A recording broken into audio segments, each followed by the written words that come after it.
शक्तीपीठ महामार्ग रद्द करण्यासाठी सुदबुद्धी मुख्यमंत्र्यांना मिळावी. विठुरायाला 13 जिल्ह्यातील शेतकऱ्यांचे सुदबुद्धी दिंडीने साकडे. राज्यभरातून जोरदार विरोध होत असलेल्या प्रस्थापित नागपूर गोवा शक्तीपीठ महामार्गाविरोधात 13 जिल्ह्यातील बाधित शेतकरी आता अधिकच आक्रमक झाले आहेत.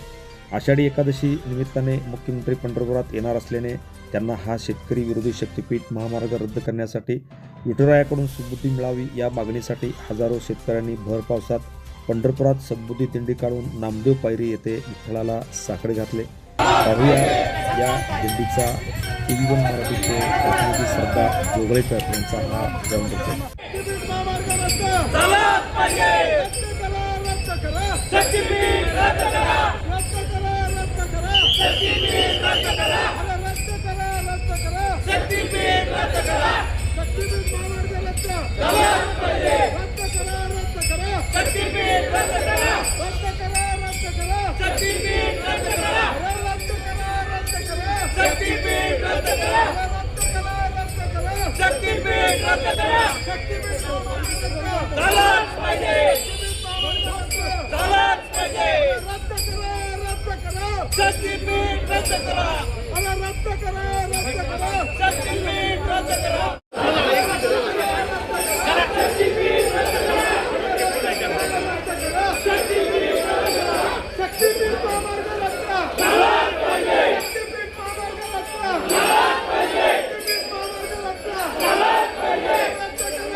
भर पावसात निघते.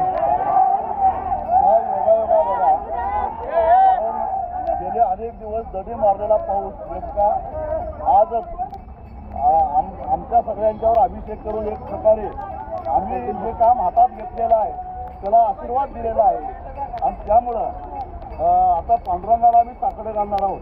पांडुरंगाच्याही मनात तेच असावं म्हणून आता पाऊस पाडून पांडुरंगाने आमची परीक्षा घेतलेली आहे आणि त्या परीक्षेला सुद्धा आम्ही खरं उतरलेलो. एकही शेतकरी इकडचा तिकडे झालेला नाही. निघते काय सांगा. अशी पावसाची देखील इच्छा आहे. निसर्ग देखील आमच्या बाजूला आहे. आता मुख्यमंत्र्यांनी निर्णय घ्यावा. विठ्ठलाला आम्ही साकडा घालणार आहोत. ती सुबुद्धी मिळावी आणि 25 तारखेला आषाढीच्या दिवशी या महाराष्ट्राला एक खुशखबर म्हणून मुख्यमंत्र्यांनी रद्द केलेल्याची घोषणा. पांडुरंगाने सरकारला सुबुद्धी द्यावी ही मागणी आता आम्ही सगळे करतोय. अपेक्षा आहे की सरकारने हा रद्द करावा. Press the bell icon on the YouTube and never miss another update.